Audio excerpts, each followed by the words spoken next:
Deep beneath medieval castles lay chambers that civilized society tried to forget. Behind iron doors, in rooms lit only by flickering torches, instruments of unimaginable cruelty waited in silence. Today, we're descending into the darkest chapter of medieval justice, where confession was everything and pain was the key that unlocked it. Welcome back to the channel, History Seekers. I'm taking you on a journey that will challenge everything you think you know about medieval justice. We're exploring the brutal reality of medieval torture chambers, not to glorify the violence, but to understand how entire civilizations convinced themselves that extreme cruelty served justice. Fair warning. What we're about to discuss is historically accurate, but deeply disturbing. Before we enter those horrific chambers, we need to understand the medieval mindset. In an age without forensic science, DNA evidence, or reliable witness testimony, how did courts determine guilt? The answer was simple yet terrifying. Confession was the ultimate proof of guilt. Medieval legal systems operated on the principle that no innocent person would confess to a crime they didn't commit. Therefore, if you could extract a confession, you had found your criminal. This logic created a horrific feedback loop. Torture was justified because it revealed truth, and confessions obtained through torture proved torture worked. Religious doctrine reinforced this system. Medieval Christians believed that earthly suffering could purify the soul and bring sinners closer to God. Torture wasn't just punishment, it was supposedly salvation. The Spanish Inquisition epitomized this twisted theology, claiming they tortured heretics to save their eternal souls. Social hierarchy also played a crucial role. Torture was primarily reserved for the lower classes, peasants, and social outcasts. Nobles and clergy often escaped these torments, creating a justice system where your birth determined not just your opportunities, but your potential suffering.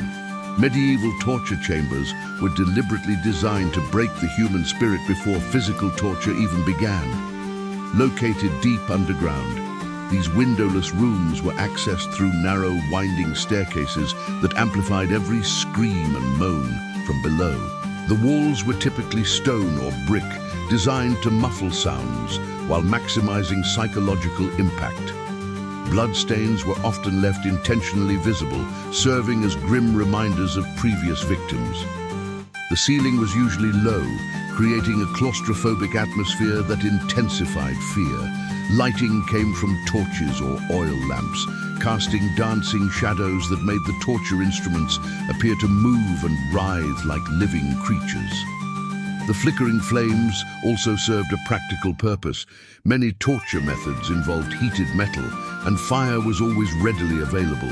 Temperature was another weapon. Many chambers were deliberately kept cold and damp, weakening victims before torture began. Others were positioned near furnaces, creating stifling heat that amplified physical discomfort. The most psychologically devastating element was the display of instruments. Torture devices were arranged prominently, allowing victims to see exactly what awaited them. This visual threat often proved more effective than actual torture. Many confessions came from terrified prisoners who never experienced physical pain. The rack represents medieval torture's most infamous device. Victims were stretched horizontally, while chains slowly pulled their arms and legs in opposite directions. The psychological torture began before physical pain. Victims listened to the mechanical clicking of gears, knowing each sound brought them closer to permanent disability.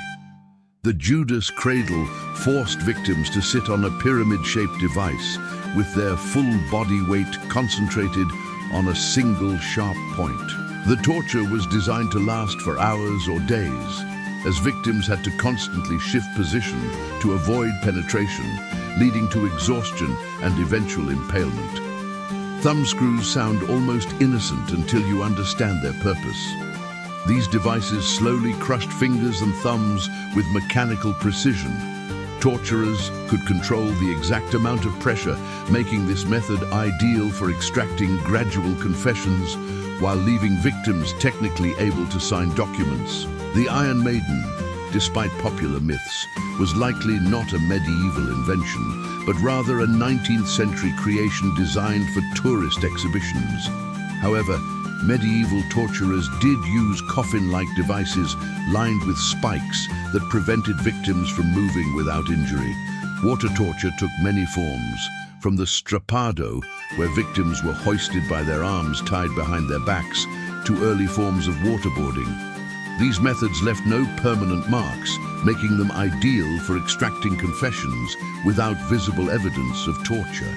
Section 4. The Psychology of Torturers. 5-6-15. Who were the people who operated these chambers? Medieval torturers weren't sadistic monsters. They were professionals who viewed their work as a necessary civic duty.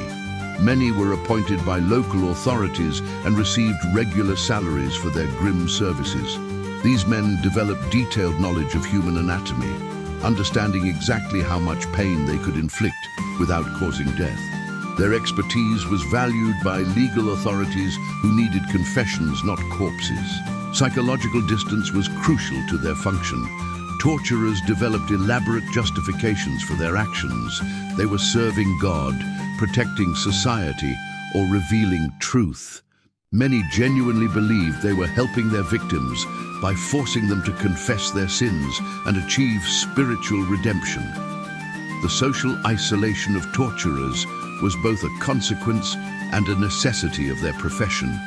Communities simultaneously depended on and shunned these men, creating a psychological burden that many carried throughout their lives. Some historical accounts suggest that many torturers suffered from what we might now recognize as post-traumatic stress. The Spanish Inquisition transformed torture from random brutality into systematic procedure.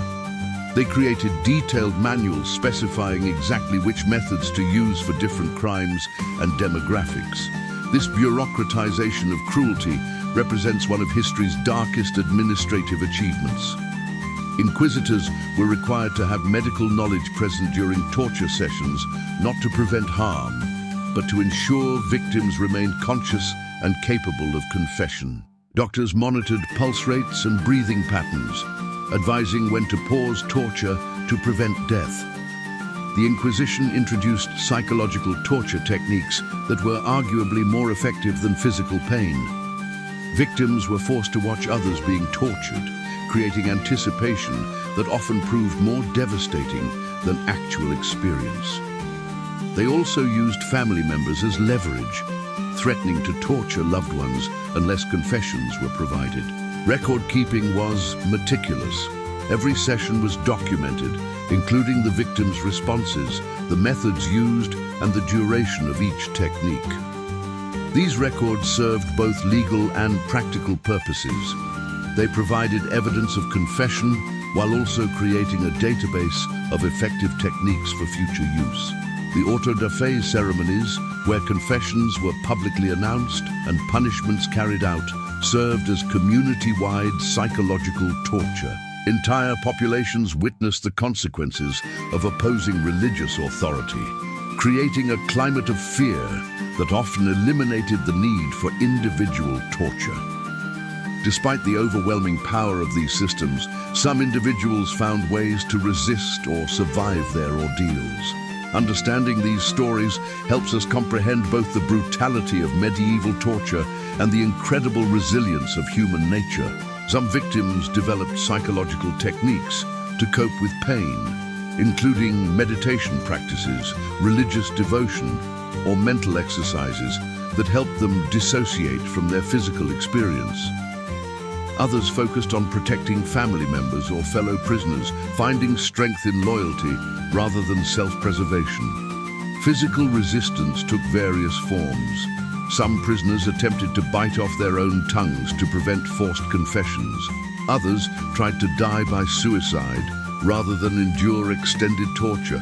A few managed to escape during transport or while being moved between chambers. Legal resistance occasionally succeeded. Some prisoners had powerful connections who could intervene on their behalf. Others exploited technical legal procedures or found sympathetic officials willing to bend rules. However, these cases were rare and typically involved individuals with significant social or economic resources.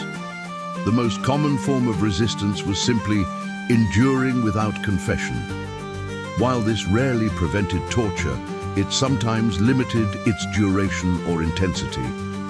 Some torturers grew frustrated with uncooperative victims and eventually gave up, though this outcome was exceptional rather than typical. Medieval torture didn't disappear overnight.